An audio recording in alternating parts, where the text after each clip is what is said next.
Oke, sebelum saya mulai, mungkin dari yang kemarin ada yang mau ditanyakan dulu, Pak. Dari materi yang hari pertama. Saya berikan waktu kalau misalnya ada yang mau ditanyakan.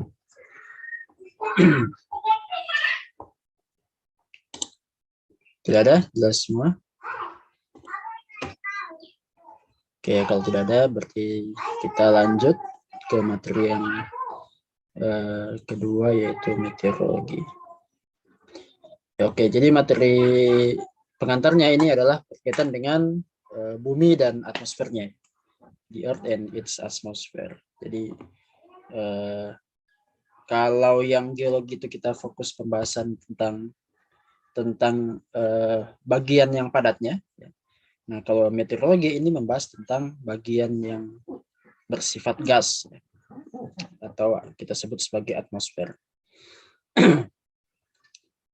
Nah, ini juga satu pembahasan yang ya lumayan lah ya, lumayan dalam ya, tapi untuk Olimpiade nanti atau untuk KSN nanti mungkin pengantar-pengantarnya saja. Oke. Nah, ini bagian pertamanya. Jadi atmosfer itu dia seperti selubung bola ya. Jadi seperti bola ya. Kalau misalnya kemarin bumi itu kita anggap seperti telur rebus. Nah, atmosfer ini kayak ada lapisan gas ya, lapisan gas di atas dari telur rebusnya ya.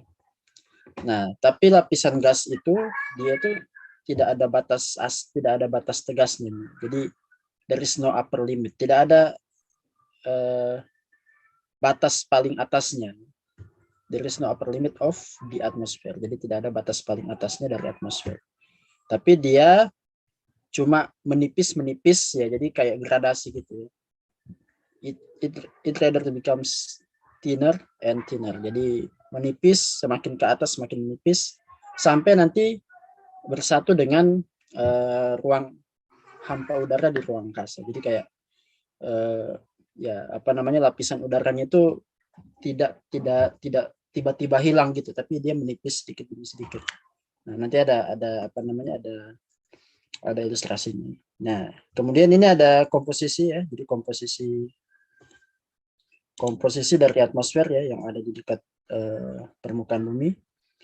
Nah, ini dibagi menjadi dua. Ada namanya gas-gas permanen. Kemudian yang kedua ada gas-gas yang variabel.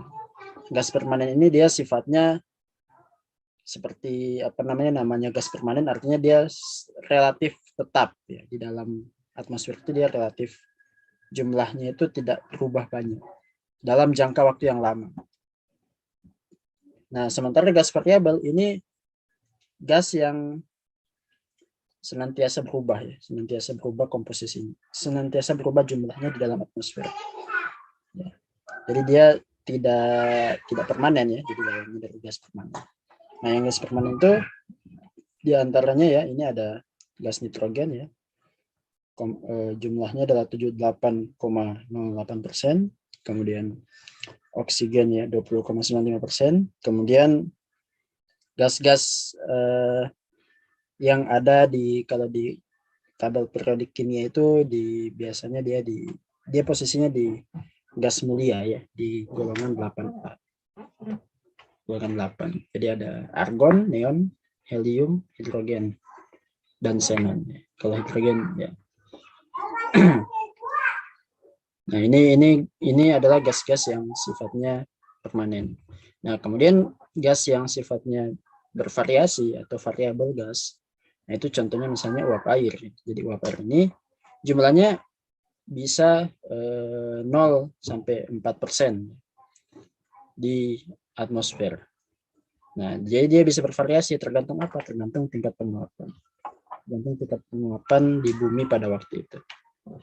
Begitu juga dengan yang kedua, karbon dioksida ya. Makanya karbon dioksida ini bisa bertambah, bisa berkurang tergantung kepada pembuangan CO2 yang dilakukan oleh makhluk hidup ya, entah oleh manusia, entah oleh organisme lain ya. Kalau misalnya peternakan sapi, nah itu kan kotoran sapi itu melepaskan gas juga. Kemudian ada metana juga ya, dia bisa bertambah bisa berkurang. Kemudian N2O, kemudian ozon, kemudian yang sifatnya partikel, debu-debu padat ya. partikel-partikel padat yang tersimpan di dalam atmosfer. Kemudian CFC ya, freon yang dari zat pendingin di AC ataupun di AC ataupun di apa namanya di kulkas gitu ya. Oke ya. Nah, ini adalah gas permanen dan gas variabel. Jadi ada dua kelompok besar. Nah, gas-gas variabel ini dia itu jumlahnya biasanya kecil-kecil ya, tapi dampaknya itu sangat besar, utamanya kepada yang namanya greenhouse effect atau efek rumah kaca. Jadi efek rumah kaca ini ya namanya efek ya. Efek itu kan tidak betul-betul terjadi, tapi dampaknya mirip gitu. Nah, greenhouse itu kan dia aslinya di apa namanya aktivitas apa namanya aktivitas tanam menanam ya biasanya. Misalnya ada rumah kaca, kemudian di dalamnya ada hidroponik. Nah, itu biasanya kan pakai rumah kaca greenhouse. Nah, kenapa pakai greenhouse? Kenapa pakai rumah yang ada atapnya kaca? Gunanya supaya menyimpan panas gitu. Nah, sama juga bumi juga ketika kandungan gas-gas yang ini ya uap air ya water vapor, kemudian karbon dioksida, metana, nitrous oksida, kemudian CFC itu tinggi, maka bumi itu jadi seakan-akan seperti rumah kaca. Jadi seakan-akan bumi itu ada atap kaca di atasnya. Jadi efeknya adalah sinar matahari itu bisa masuk, tapi tidak bisa keluar. Jadi kayak panasnya itu tersimpan. Jadi, nah ini makanya dijelaskan di sini greenhouse effect itu adalah warming that results when solar radiation is trapped by the atmosphere. Pemanasan yang dihasilkan ketika radiasi matahari ya, solar itu matahari radiasi matahari itu terperangkap ya, trapped by the atmosphere, terperangkap oleh atmosfer. Jadi atmosfernya itu menahan radiasi matahari itu tetap ada di dalam bumi gitu. Nah, sebentar.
Oke, lanjut.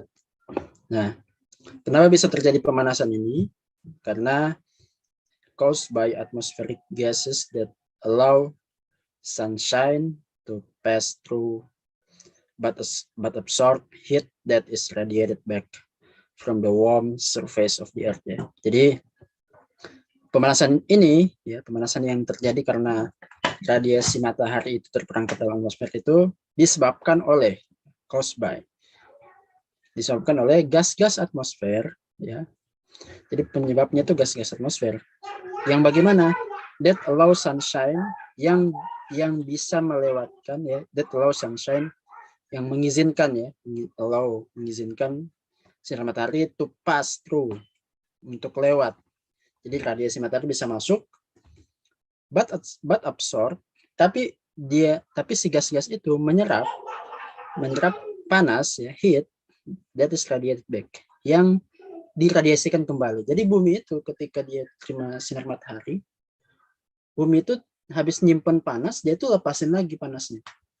Ya, dia lepasin panas lagi ke atas. Jadi kayak tubuh kita nih. Tubuh kita kena panas, itu tidak diserap semua, tapi ada juga yang dipancarkan kembali. Ada yang diradiasikan kembali. Nah, bumi juga begitu. Bumi itu meradiasikan kembali. Tapi radiasinya bumi itu diabsorb, ya, diserap oleh gas-gas atmosfer ini, ya, sehingga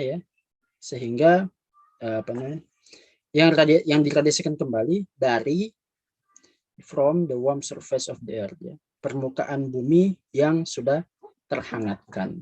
Jadi permukaan bumi yang sudah hangat tadi karena kena sinar matahari hangat, nah kemudian dia pancarin lagi ke atas. Nah pancarannya ke atas ini ketahan sama gas-gas ini. Nah, gas-gas rumah kaca ini kita sebut GRK kalau bahasa Indonesia, kan, gas rumah kaca. Jadi gas rumah kaca ini bisa tembus sama sinar matahari, tapi tidak bisa ditembus oleh radiasi balik dari bumi, back radiated. Itu penyebabnya. Jadi kayak bisa masuk, tapi pas mau keluar itu dia tertahan di dalam. Nah ini juga sama, kalau misalnya kita naruh mobil di bawah sinar matahari, itu pas masuk ke dalam pasti panas sekali. Karena apa? Karena apa namanya, permukaannya kan kaca, dan kaca itu sifatnya sama seperti ini, greenhouse effect. Jadi dia bisa dilewati sinar matahari, tapi ketika jok mobil mau radiasikan kembali keluar, itu tertahan sama kaca. Nah begitu juga prinsip di rumah kaca yang di perkebunan. Nah kemudian ini keunikan air, ya.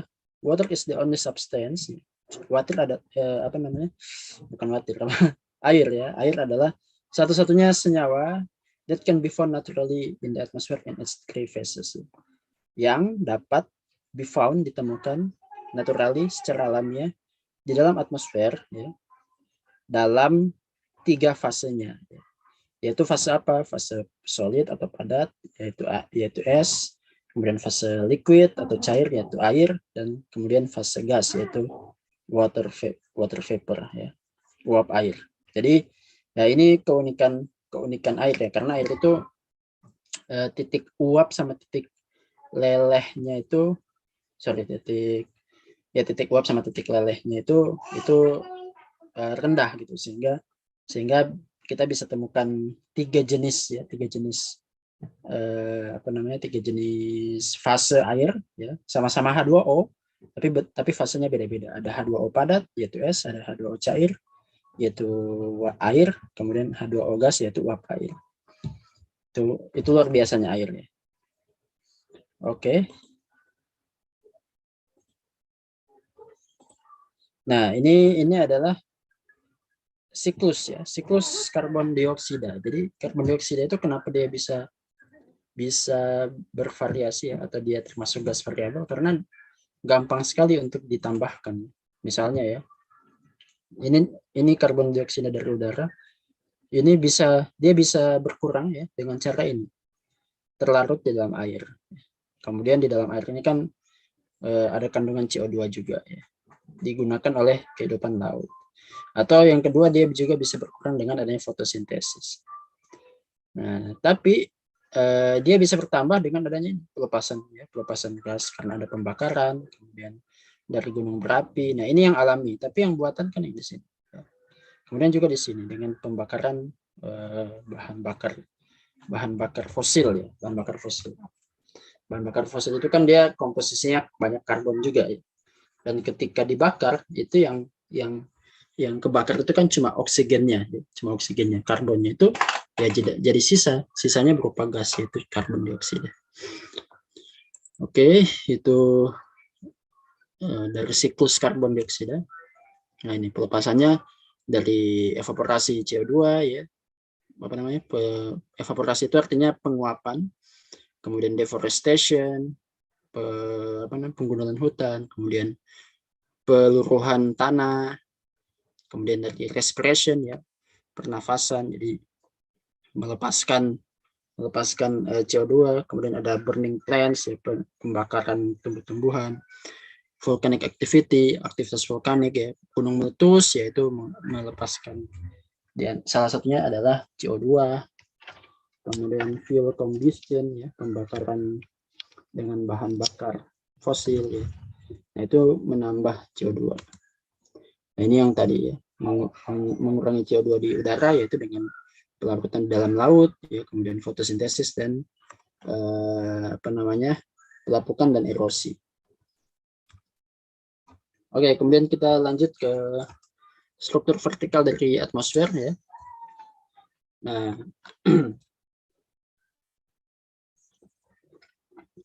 jadi kalau kita mau gambarkan misalnya ya, ini ya, saya gambarkan di PPT aja.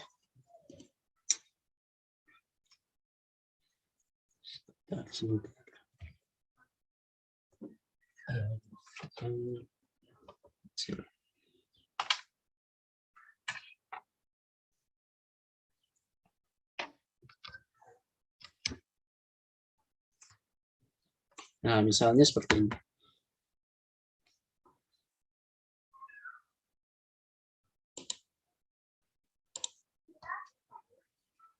Nah, ini kan bumi ya. Bumi. Nah, kemudian atmosfer itu dia di bagian atas. Anggaplah seperti ini dia menyelubungi. Nah, secara vertikal ya dari atas ke bawah seperti ini.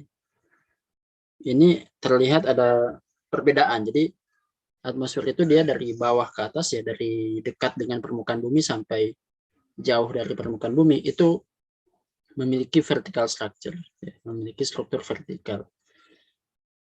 Jadi kondisi di dekat dengan permukaan bumi di sebelah sini itu beda dengan kondisi di atas. Nah, itu yang disebut sebagai struktur vertikal. Jadi secara vertikal dia itu tidak seragam, tapi ada polanya, ya, ada strukturnya. Ya, makanya di sini disebut sebagai vertical structure of the atmosphere. Nah, dari sisi apa yang berbeda-beda? Nah, yang pertama itu dari tekanan udara ya, air pressure sama air density. Ya, density itu massa jenis atau densitas kalau bahasa singkatnya. Ya, jadi tekanan udara sama densitas udara. Kenapa begitu? Karena ada namanya gaya berat ya, gaya berat. Jadi udara itu juga punya berat. Jadi jangan dianggap meskipun udara itu ringan sekali, tapi dia juga punya weight ya, punya gaya berat. Force acting on an object due to gravity. Jadi gaya yang bekerja pada sebuah objek akibat gravitasi. Itu namanya gaya berat. Jadi kayak kenapa kita selalu menapakkan kaki di atas tanah. Kenapa tidak melayang? Karena kita punya gaya berat.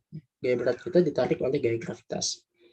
Nah, udara juga begitu ya. Udara itu juga kenapa dia bisa ngumpul di sini ya, tidak lepas ke sana kemari. Karena apa? Karena dia tertarik ke bawah oleh gaya gravitasi bumi. Jadi dia juga ya, tertarik ke tengah sini gaya gravitasi sama seperti kita. Jadi dia tertarik ke tengah sini. Itulah kenapa dia nggak lari keluar ke sana kemari ya. Karena dia punya gaya gravitasi. Jadi maksudnya apa? Maksudnya rumusnya kan ini, mass weight itu ya, atau gaya berat itu sama dengan massa dikalikan percepatan gravitasi. Jadi G-nya sudah ada ya, 10 meter per per detik pangkat 2 ya, meter per second kuadrat. Kemudian, nah kalau misalnya masanya 0, pasti W-nya 0, tapi ternyata tidak. Ternyata W-nya ada, maka masanya juga ada. Dan memang ada. Ya, gas itu kan dia partikel yang memang sangat partikel kecil yang sangat tidak padat. Makanya dia bentuknya udara. Makanya ya, maka rumusnya M kali G-nya itu sama dengan W, sama dengan K berat. Maka otomatis ya, kalau ada gaya berat, maka otomatis yang berat-berat pasti ngumpul di bawah, sama seperti kalau kita percobaan ya, ada campuran air sama minyak ya. Air itu posisinya pasti di bawah dibandingkan minyak. Karena apa? Karena air itu densitasnya lebih besar, masanya lebih besar dibandingkan dengan minyak. Nah ini densitas itu adalah massa dibagi volume ya, atau massa jenis sama saja. Nah densitas udara di sea level ya, di level itu maksudnya permukaannya, pada permukaan laut ya, di permukaan laut, atau kita sering bilang di 0 mdpl ya, 0 meter dari permukaan laut ya, di tingkat pantai lah ya, itu sekitar 1,2 kg per meter kubik. Jadi kalau kita punya kubus ukuran 1 meter kali 1 meter kali 1 meter, berat udaranya itu cuma 1,2 kilo. Nah, itu. Begitulah densitasnya udara di permukaan laut. Kalau naik lagi, nah pasti lebih ringan lagi. Karena apa? Karena yang di bawah pasti lebih berat dibandingkan dengan yang di atas. Nah, kemudian kalau tekanan itu apa? Tekanan itu adalah force per area, ya. Gaya bagi luas. Ya. P sama dengan F bagi A. At the Earth surface, di permukaan bumi, the pressure of the atmosphere is 14,7 pon, ya, pon per inci. Ini pakai satuan Inggris ya, imperial. Jadi di permukaan bumi, tekanan atmosfer itu adalah 14,7 pon dalam 1 inci persegi. Jadi kalau misalnya kita punya misalnya tanah ya, tanah kita itu ukurannya 1 inci kalau 1 inci kecil kan 2,5 cm. 1 inci kalau 1 inci. Nah, itu tekanan atmosfer di atas tanah itu adalah 14,7 pon. Jadi kayak semacam ada benda yang beratnya 14,7 pon diletakkan di atas tanah itu. 14,7 ton itu mungkin cuma 7 kilo. Jadi ringan sekali. 14,7 kilo. Itu di permukaan tanah. Nah, kemudian kalau ini masih tekanan udara ya. Jadi standar sea level pressure ya. Tekanan udara ya, tekanan udara yang standar ya di permukaan laut, di atas permukaan laut itu adalah 1013,25 milibar ya. Itu sama dengan ini ya. Jadi milibar itu setara dengan hektopascal. Jadi hektopascal itu sama dengan, kalau kilopascal itu 1000 pascal ya, maka kalau hektopascal berarti 100 pascal. Dan 1 pascal itu sama dengan 1 newton per meter kuadrat. Jadi 1 pascal itu sama dengan 1 newton per meter kuadrat.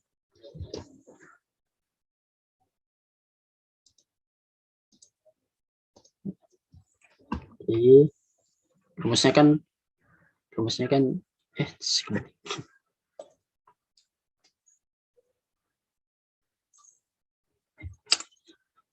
itu adalah P sama dengan F per A ya. Nah, F-nya itu kan satuannya Newton. Misalnya ini 1 Newton per 1 meter pangkat 2 itu sama dengan 1 Pascal. Ya. Jadi kalau ada 1013,25 hektopascal itu kan artinya 1013,25 HPA itu sama dengan, ya kalau kita kalikan 100 berarti menjadi 1013,25 Pascal. 101.325 Pascal atau sama dengan ya 101.325 Newton per meter pangkat 2. Jadi dalam 1 meter persegi, dalam 1 meter persegi itu ada 100, ada 113 ya. Ada 113 Newton menekan ke bawah. Itu adalah tekanan udara standar ya, di permukaan laut.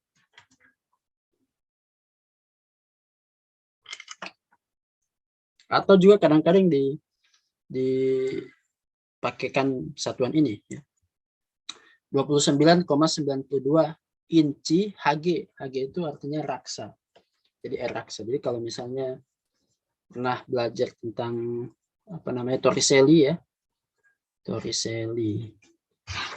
Percobaan Torricelli. Ya, percobaan Torricelli kan dia bentuknya gini kan. Jadi di sini ada wadah. Nggak bisa digambar. Di sini ada wadah. Wadah isinya air raksa. Hg ya, Hg. Air raksa itu pun Hg. Hg. Kemudian si air raksa ini, kemudian di sini dipasangkan semacam tabung gitu. Tabung hampa udara. Jadi di sini nggak ada. Jadi di dalam tabung ini nggak ada udaranya. Nah, kemudian nanti air karena ada tekanan udara, di sini ada tekanan udara, di sini tidak ada tekanan udara ya, di atas sini tidak ada tekanan udara, di sini tidak ada. Maka si air raksa ini ditekan, ya, tertekan oleh udara sehingga udaranya naik ke atas sini. Sorry, bukan udaranya, air raksanya naik ke atas sini. Nanti dia akan mencapai suatu ketinggian di sini. Nah, yang mana ketinggiannya itu adalah kalau pas di permukaan laut, ketinggiannya itu adalah 29,92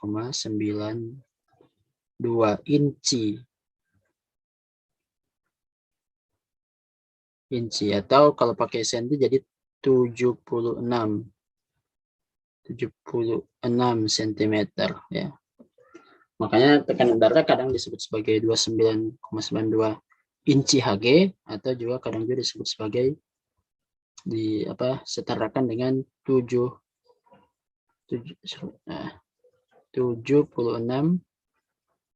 cm Hg. Hg itu kan air raksa. Jadi 76 tingginya itu 76 cm. Ini kondisi di permukaan laut. Jadi di permukaan laut air raksanya ditekan, kemudian air raksanya naik ke atas. Oke.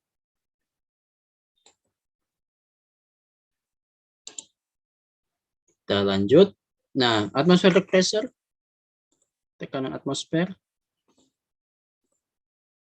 Nah, atmospheric pressure decreases ya, menurun with an increase in height. Nah, jadi tekanan udara itu, tekanan atmosfer itu menurun decrease seiring dengan peningkatan ketinggian. Ya, makanya kalau kita sering dengar orang di gunung itu atau orang sedang naik gunung itu kekurangan oksigen atau orang sering bilang tekanan rendah. Kalau naik pesawat kan gitu. Tekanan rendah. Karena apa? Karena ya di udaranya itu ngumpulnya di bawah semua karena gaya gravitasnya kan ke bawah. Jadi semuanya itu mengarah ke bawah. Sehingga yang di atas itu dia lebih sedikit. Hanya tersisa gas-gas yang ringan-ringan saja.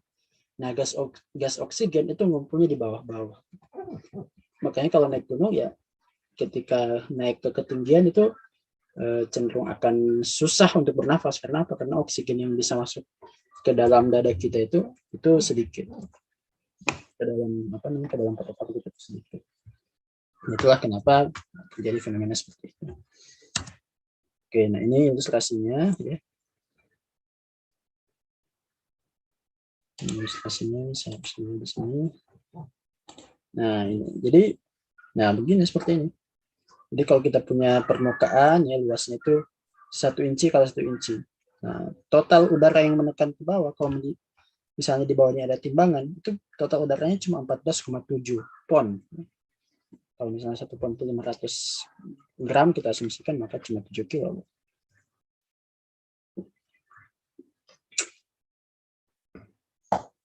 Nah, makanya di sini bisa digambarkan grafik ya, grafik. Jadi sumbu, kalau lihat grafik harus langsung ingat sumbu X sama sumbu Y. Sumbu X ini adalah menunjukkan peningkatan air pressure dan air density, densitas udara sama tekanan udara. Nah, sementara sumbu Y ini adalah altitude atau ketinggian. Nah, ternyata sering bertambahnya ketinggian,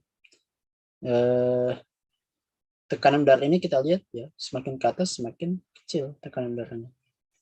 Densitas juga ya, densitas udara semakin ke atas semakin kecil. Nah, itulah kenapa yang tadi ya, fenomena susah bernafas di ketinggian, yaitu karena hal ini. Oke.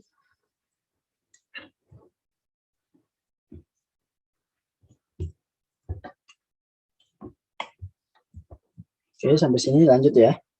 Kalau dia mau bertanya langsung saja. Nah, ini sama juga gambarnya. Ya. Jadi sumbu X-nya semakin panas, semakin ke kanan, pressure-nya dalam satuan milibar terus bertambah. Kemudian semakin ke atas, altitude itu artinya ketinggian. Ketinggian dalam satuan mil di sini. Ketinggian dalam satuan mil semakin bertambah juga. Nah, ini kita lihat ya, semakin ke atas semakin menurun tekanannya. Nah, ini sampai di puncak Everest itu kandungan atau tekanan udaranya itu tinggal 300 milibar. Sekitar 300 milibar. Nah, itu sudah terlalu rendah ya. Dibandingkan di permukaan laut ya, yang tekanannya itu sampai 1000 milibar.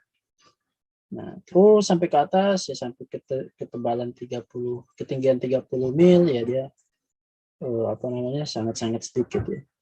Sudah kurang dari 1%.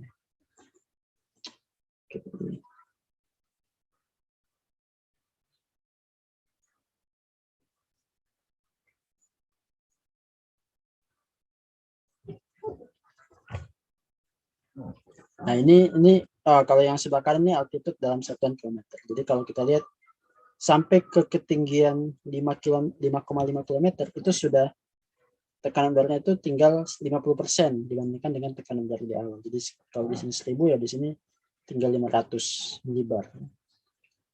Semakin ke atas ya, semakin menipis ya. Di sini jadi ibaratnya di bawah ketinggian ini yang garis khusus ini 90%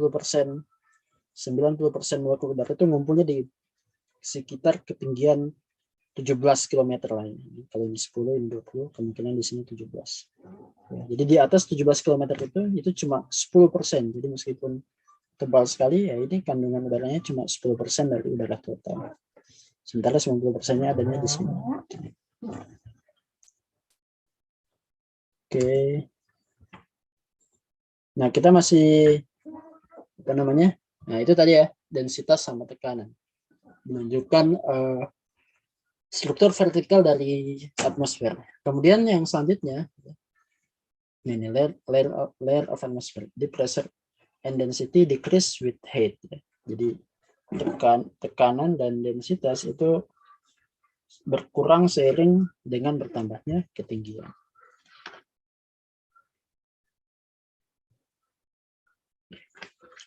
Nah, itu yang dua sifat fisika ya, pertama. Jadi pressure sama densitas. Kemudian yang selanjutnya, sifat fisika yang ketiga adalah ini, temperatur. Jadi temperatur udara itu juga punya vertikal profil. Punya profil vertikal, punya profil itu maksudnya bukan profil ini.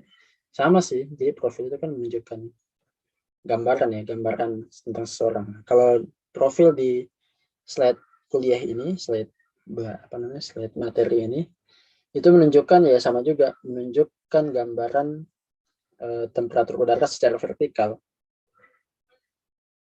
Ya, secara vertikal. Jadi ternyata temperatur udara juga ya ternyata tidak seragam dari bawah sampai atas, itu tidak selalu sama suhunya. Jadi ada perubahan-perubahan. Kenapa bisa ada perubahan? Nah, ini sebab-sebabnya. Yang pertama ada namanya lapse rate. Lapse rate itu artinya the rate of change, laju penurunan. Jadi rate itu artinya laju. laju penurunan atau dalam hal ini pengurangan ya, pengurangan temperatur seiring dengan perubahan ketinggian. Seiring dengan perubahan ketinggian. Jadi temperatur udara itu akan berubah mengikuti dengan perubahan ketinggian. Kalau dia naik, kalau ketinggiannya naik, dia ikut. Dia tidak seragam. Jadi nanti ada pembagian. Jadi intinya tetap ada perubahan, di setiap lapisan atmosfer. Nanti ada lapisan-lapisannya. Nah, ini contohnya misalnya the average lapse rate in troposphere. Laju perubahan rata-rata di troposfer. Nah, jadi ada namanya lapisan troposfer. Nanti dijelaskan juga. Lapisan troposfer itu sebentar, di sini ada nggak gambar? Oh, belum. Di lapisan troposfer itu udara itu berkurang ini 6,5 derajat Celcius setiap naik 1 km ketinggian. Jadi kalau kita naik ke atas terus ya sebanyak 1 km, kita akan merasakan suhu di atas itu ya, di ketinggian 1 km itu 6,5 derajat lebih dingin dibandingkan dengan suhu di atas permukaan. Gitu. Nah, kemudian nanti ada namanya inversion layer. Inversion layer. Jadi layernya mengalami inversi. Inversi itu artinya perubahan yang pembalikan ya, mengalami pembalikan. Jadi pembalikannya itu maksudnya adalah perubahan tanda ya dari lapse rate yang ini tadi. Kalau misalnya tadi minus 6,5, nah kalau ada inversion layer, maka minusnya ini menjadi positif. Positif 6,5 derajat Celcius per 1 km. Gitu. Kemudian selanjutnya ada namanya isothermal environment. Kalau isothermal environment, ya ini dari kata iso itu artinya sama, thermal itu artinya suhu. Jadi isothermal environment adalah no change in temperature with heat. Tidak ada perubahan temperatur berdasarkan ketinggian.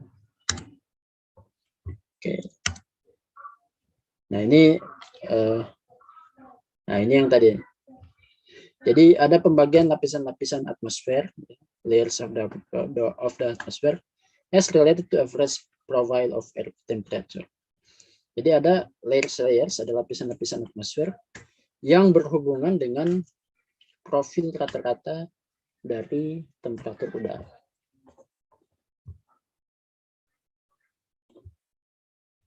Nah, ini contohnya misalnya, bukan contohnya. Nah, ini yang pertama.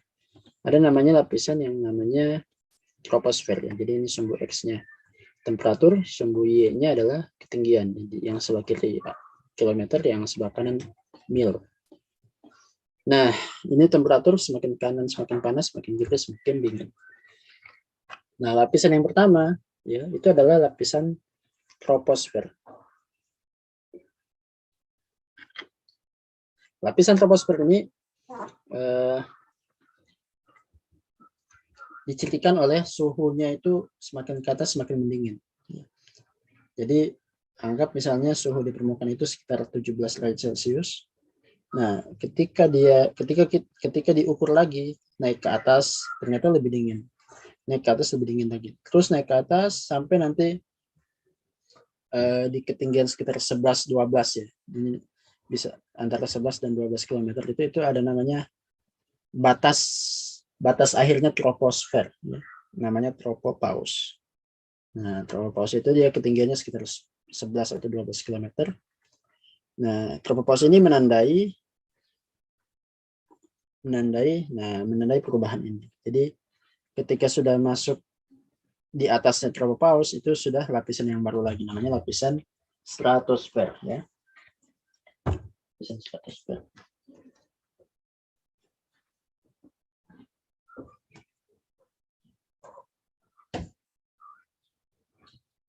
Nah, lapisan stratosfer ini dia beda dengan lapisan troposfer. Kalau troposfer itu dia semakin ke atas semakin mendingin, kalau stratosfer semakin ke atas suhunya dia meningkat. Semakin ke atas suhunya meningkat.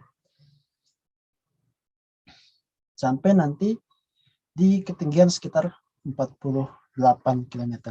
Nah, itu adalah batasnya, adalah ada garis yang disebut sebagai garis stratopause. Stratopause.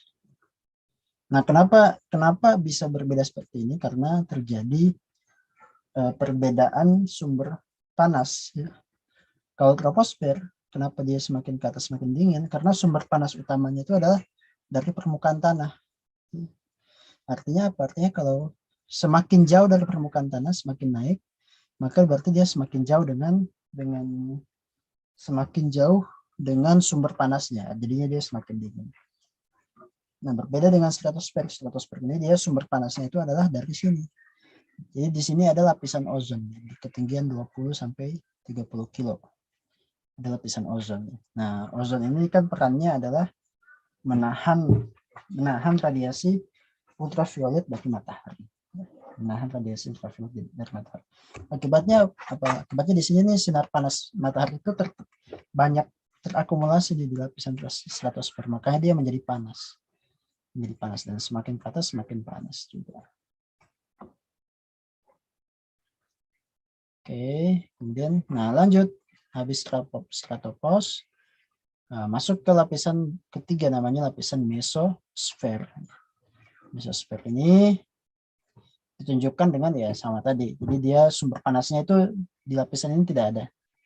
Dia cuma sumber panasnya berarti dari lapisan tanah sama lapisan ozon yang ada di bawah sini. Sehingga kalau semakin ke atas, dia semakin jauh dari dua sumber panas tadi. Makanya dia semakin mendingin.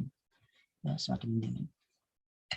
Nah, di mesosfer ini kita akan lihat banyak fenomena hujan meteor. Jadi kalau kita pernah lihat hujan meteor, ya, meteor yang banyak sekali berjatuhan, nah itu terjadinya di stratopause. Di mesosfer.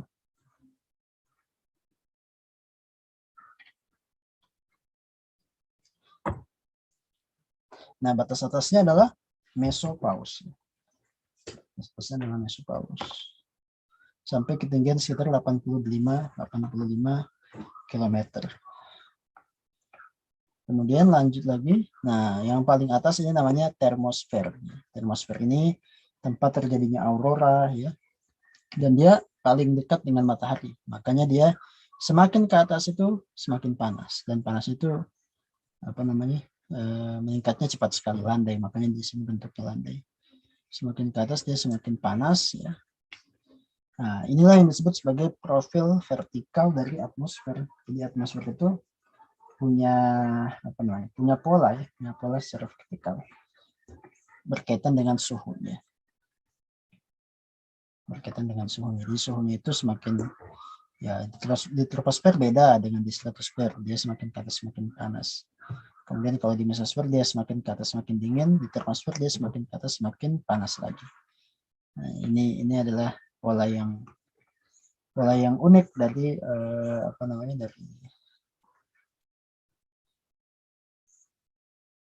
yang unik dari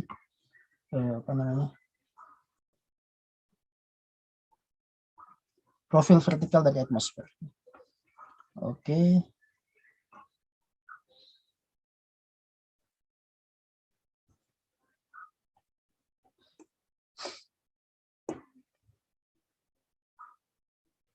Vertical structure dari atmosfer. Nah, bagaimana cara mengetahui tadi? Ya, mengetahui dari dari posisi-posisi ini. Yang pertama itu kenapa kita bisa tahu suhu di ketinggian tersebut? Nah, karena ada namanya observasi, ada namanya pengamatan. Observasi itu pengamatan. Dengan apa namanya? Dengan radiosonde. Radiosonde itu adalah suatu alat, ya, atau metode observasi udara di ketinggian. Caranya dengan apa? Dengan pakai balon. Jadi dia itu dengan balon gas. Jadi balon gasnya itu diterbangkan ke atas. Kemudian di situ dia bawa alat-alat, ya, alat-alat yang otomatis. Jadi balonnya itu sekalian membawa alat, yang alatnya itu bisa mengukur berbagai macam. Ya, dan juga bisa dipancarkan langsung. Jadi langsung bisa diterima hasil ukurannya itu di daratan, di bawah, ya, di bawah tanah, di di stasiun pengamatannya di bawah, di Orang nggak perlu naik ke atas, tinggal terbangkan pakai radio sonde. Yang diukur apa? Yang diukur adalah temperatur udara. Suhunya berapa nih? Ketinggian 1 kilo, suhunya berapa? Ketinggian 2 kilo, suhunya berapa? Kemudian juga bisa langsung mengukur kelembaban, ya, humidity. Seberapa lembab udara pada ketinggian tertentu. Kemudian tekanan udara juga. Pressure-nya juga bisa diukur langsung di setiap ketinggian. Nah, itu pakai balon udara. Kita sebut sebagai radiosonde. Nanti bisa cari di Google ya gambarnya radiosonde itu seperti apa. Saya di sini nggak masuk gambarnya. Nah, kemudian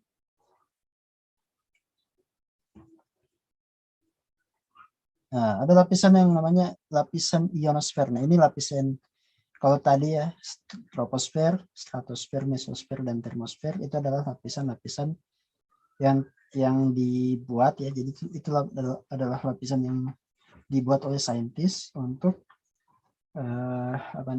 untuk membagi profil temperatur ya vertikal dari tiap ketinggian gitu. Nah, kalau ionosfer ini lapisan yang lain lagi ya. Jadi dia bukan karena temperatur. Nah, ini not a true layer but an electrified region with the upper atmosphere. Jadi ada suatu, jadi ini bukan lapisan beneran tapi cuma region yang terelektrifikasi karena dia kontak langsung dengan matahari. Jadi dia punya, jadi gas-gas di sana itu bukan lagi gas netral tapi dia sudah punya sudah punya muatan listrik ya, electrified. Jadi dia entah plus entah minus, jadi dia sudah punya muatan listrik karena bereaksi dengan radiasi matahari secara langsung yang terdapat di dalam upper atmosfer. Jadi dia ya mungkin di sekitar termosfer lah ya. Nah, ini from about 60 km to the top of the atmosphere. Jadi sekitar ketinggian 60 kilo sampai di top atmosfer, di mana fairly large concentration of ions and free electron exist, di mana konsentrasi yang besar dari ion-ion dan elektron-elektron yang bebas itu eksis, itu ada. Ya, jadi ketinggian 60 sampai top of atmosphere. Jadi sekitar di sini 60 sampai ke atas ini. Ini namanya lapisan ionosfer. Jadi 60 sampai sekitar 120 km. Itu lapisan ionosfer. Lapisan yang mengandung banyak gas-gas yang terelektrifikasi, yang bermuatan memiliki muatan listrik. Nah, itu adalah ionosfer. Nah, sunlight creates layer F, E, dan D. Jadi ada 3 lapisan nih dari ionosfer ini, bisa dibagi menjadi 3. Ada lapisan F ya, dia di paling tinggi, paling atas. Kemudian ya ketinggiannya 180, kemudian lapisan E ya di 120, kemudian D di lapisan 60. Jadi ada F, E, dan D layers. Jadi ada 3 lapisan. Nah, ionosfer ya, lapisan ionosfer itu plays a major role in AM radio communication. Memainkan peran besar dalam komunikasi radio AM ya. Radio AM itu radio yang jarak jauh, radio yang jarak jauh. Kadang-kala kalau dulu saya pernah ya di Sulawesi itu dapat siaran dari Australia, tapi harus pakai frekuensi di gelombang AM, bukan FM. Ya, kalau FM itu kan dapatnya, kalau FM itu biasanya yang dipakai di mobil tuh biasanya tuh FM. Jadi gelombangnya itu gelombang jarak dekat ya. Jadi stasiun. Jadi kalau misalnya di Bandung mungkin bisa dapat apa kalau di Bandung ya? Radio Bandung gitu ya. Kalau di Jakarta dapatnya radio Jakarta. Begitu sudah misalnya naik mobil nih dari Bandung ke Jakarta lewat Cipularang, masuk Cikampek, nah itu biasanya udah nggak dapat tuh siaran radio di Bandung, tapi dapatnya mungkin radio di sekitaran Cikampek, dan kemudian semakin dekat ke Jakarta semakin dapat yang dekat Jakarta. Nah, tapi kalau radio AM ini biasanya antar negara, antar belahan benua. Nah, itu gelombang radionya itu dipantulkan di lapisan-lapisan ini, ya, lapisan F, E, dan D. Nah, Jadi perannya di situ lapisan-lapisannya. Dia pemantulannya itu sampai ke skala atmosfer. Nah ini AM radio transmitter ya, pemancar radio AM. Nah dia tuh memancarkannya ke arah atas sehingga ketika ya di wilayah lain itu bisa dapat. Jadi gelombangnya pantulkan sini, pantulkan ke bawah, pantulkan lagi di sini, jadi bisa dapat nih di sebelah sini. Nah memantulkannya itu di lapisan-lapisan ini. Nah ini at night ya, pada malam hari, F region of ionosphere strongly reflects AM radio waves. Ya, jadi kalau malam hari lapisan F ini apa namanya, memantulkan secara kuat ya gelombang radio, allowing them to be sent over great distance ya, sehingga bisa dikirimkan dalam great distance ya, jarak yang sangat sangat besar. Nah itu kalau malam. During the day, kalau pada siang hari, the lower the region strongly absorbs and weakens AM radio waves. Ya. Jadi lapisan D ini pada siang hari ini menyerap ya dan melemahkan gelombang radio AM and preventing them from being picked up by distant receivers. Jadi dan menghambat penerimaan oleh jarak yang jauh ya, by distant receiver, oleh penerima yang ada di jarak yang jauh. Nah, jadi kalau ini makanya di sini ini yang siang, ini yang malam. Jadi kalau siang itu ada lapisan D. Lapisan D itu dia melemahkan. Jadi kayak ketika masuk ke lapisan D, nah dia itu kayak gelombangnya menjadi lemah. Tapi kalau misalnya di malam hari, ya lapisan D dan E itu jadi tidak ada. Jadi cuma ada lapisan F saja. Nah, jadi dia cuma satu lapis saja kalau malam hari. Kenapa? Karena lapisan D dan E ini dia sensitif dengan sinar matahari. Jadi dia muncul ketika sinar matahari itu ada. Tapi ketika malam hari sinar matahari tidak ada, dia tidak muncul. Jadi lapisannya tinggal cuma lapisan F saja. Dan jaraknya bisa lebih jauh kalau malam.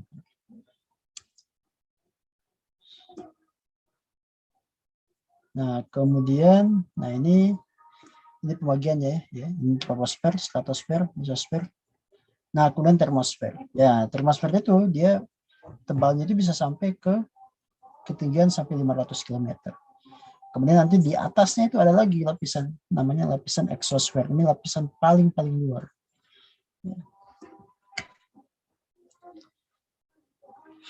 Nah, kemudian kalau ionosfer ini dari sini dari ketinggian 60 km sampai ke atas. Nah, kemudian ini tadi. Jadi ada pembagian lagi nih yang warna hijau. Pembagian berdasarkan homosfer dan heterosfer. Jadi kalau homosfer ini artinya dia sampai ketinggian misalnya ini ya sekitar 60-70 lah. 70 km.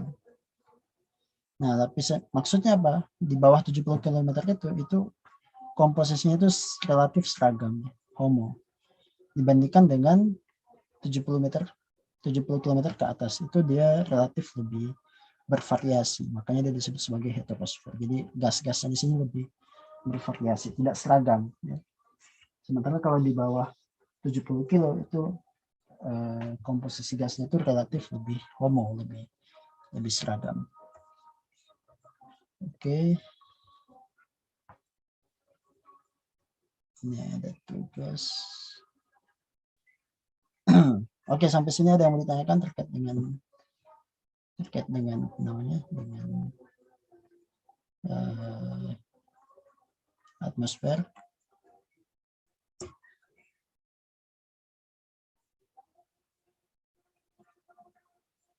Oke, ini kalau saya lanjutkan sampai 12:30 masih bisa atau gimana?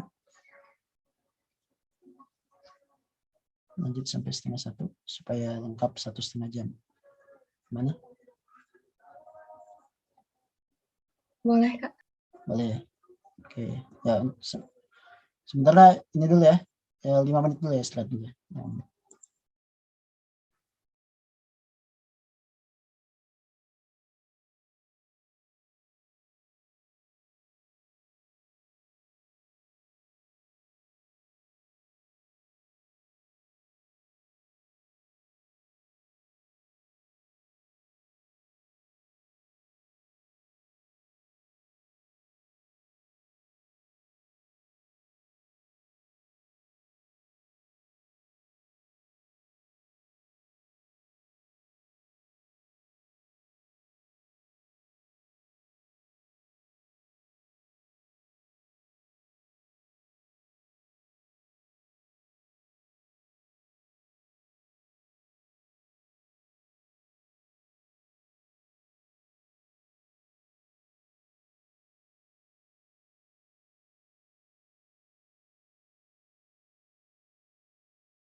Oke, kita lanjut ya. Nah, sekarang kita masuk ke pembahasan tentang iklim dan cuaca ya. Jadi ini dua istilah yang sering kita dengar ya. Cuma mungkin ada yang belum tahu juga ya. Jadi ada dua perbedaan ya. Yang pertama cuaca ya. Jadi cuaca itu adalah short term changing in air temperature. Jadi dia kalau cuaca ini dia short term, jangka pendek. Jadi perubahan-perubahan yang terjadi jangka pendek terhadap apa? Terhadap temperatur udara, tekanan udara, kelembaban, kemudian awan, kemudian presipitasi ya. Presipitasi ini jenis hujannya. Apakah hujan, apakah gerimis, apakah hujan deras, apakah salju. Kemudian visibility ya, penampakan, jarak pandang, kemudian angin. Nah itu cuaca. Nah kalau climate ini adalah long term patterns, pola yang jangka panjang. Patterns and average weather ya.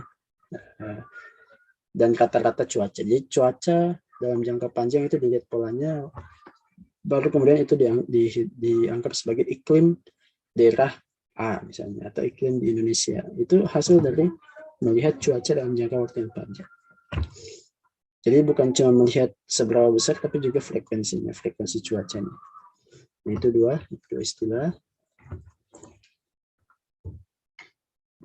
Nah, kemudian ilmu yang mempelajari kedua hal ini, weather dan climate, itu disebut sebagai ilmu meteorologi. Jadi studi atau pelajaran yang mempelajari tentang atmosfer dan fenomena-fenomena yang terjadi di atmosfer. Nah, itu adalah ilmu meteorologi.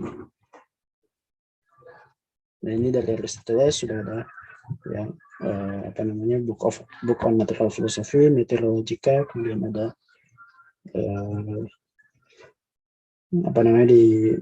dari kata meteoros yang artinya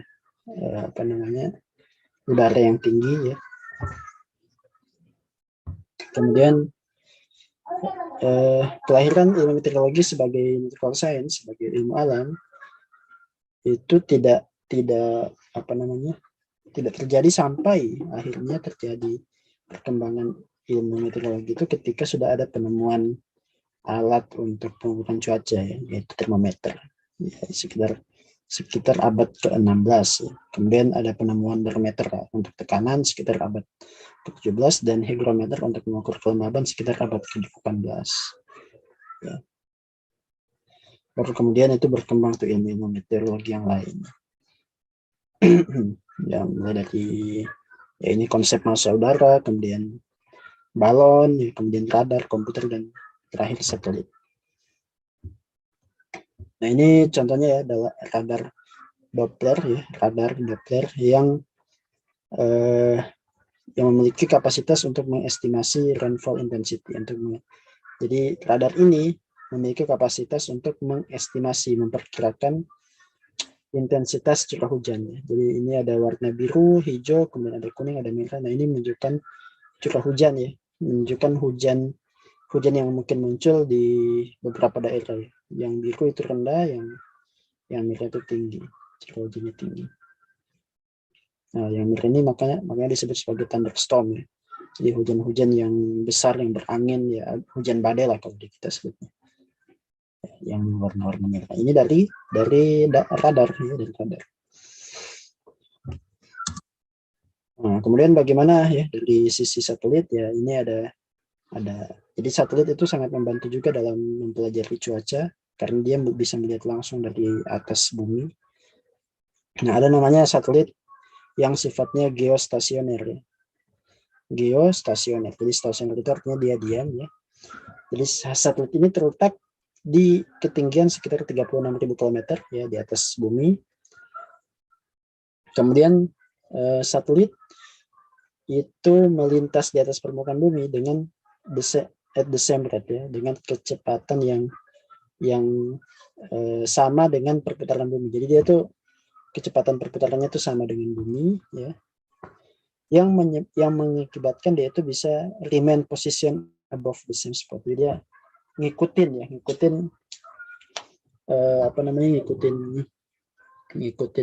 selalu di atas satu titik yang sama. Itu namanya geostasioner. Makanya namanya stasioner. Stasioner itu kan artinya diam ya, titik diam.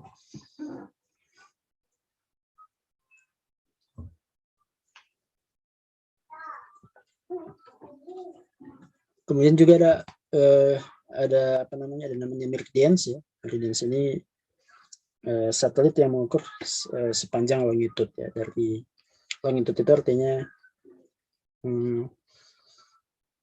garis lintang ya, garis bujur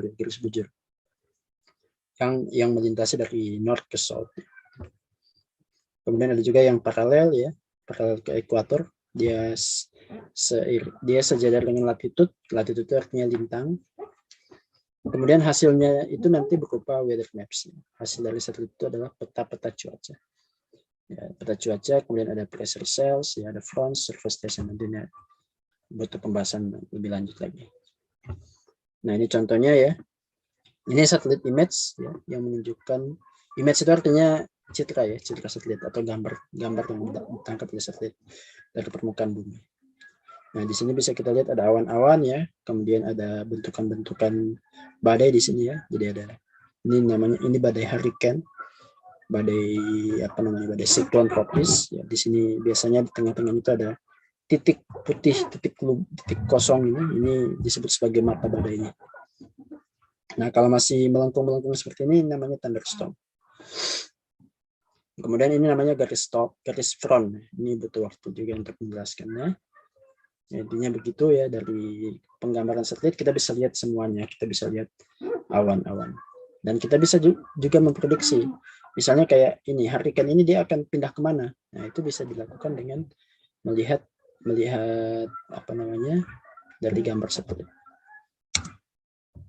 Nah ini contohnya ya, peta cuaca, simplified surface weather map that correlates with the satellite image shown. Ya, dari gambar satelit yang di sini ya, yang ini ada gambar frontnya di sini. Nah kemudian dibuat petanya yang seperti ini. Nah ini peta cuaca. Ya ini simbol-simbol ini semua ini ada maknanya, nanti kita bisa pelajari.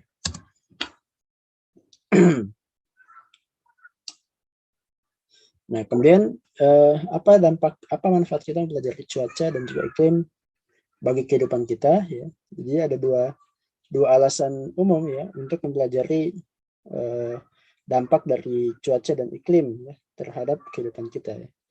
Yang pertama itu untuk efisiensi ekonomi dan juga untuk keselamatan publik. Kemudian bisa juga untuk pertanian, kemudian bisa untuk utilitas ya. Kemudian untuk memprediksi extreme cold and heat ya, panas ekstrim dan dingin ekstrim, untuk memprediksi bencana seperti bencana meteorologis seperti angin. Kalau di kita mungkin angin puting beliung, angin badai.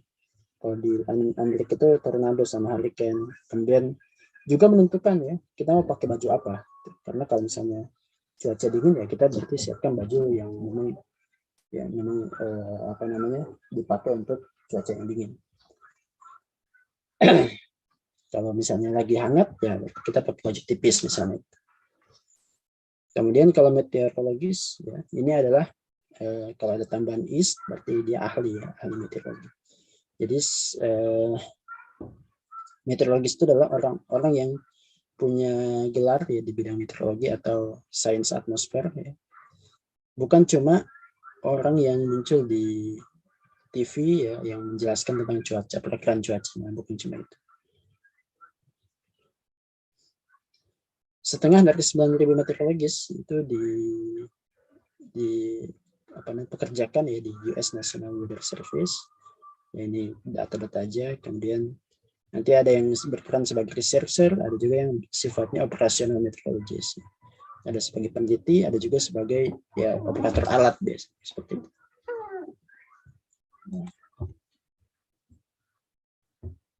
Oke. Nah, sampai sini ada yang mau ditanyakan ya untuk materi pengantarnya sudah. Ya, boleh minta tolong balik ke slide yang satelit nggak, Kak?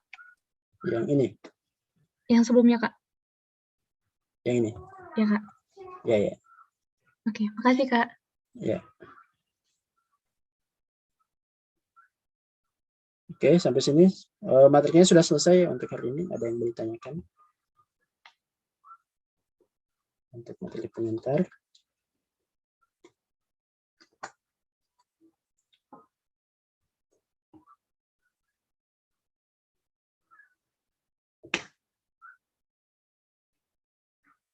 Kalau tidak ada ya, berarti cukup ya untuk materi saat ini. Saya copy dulu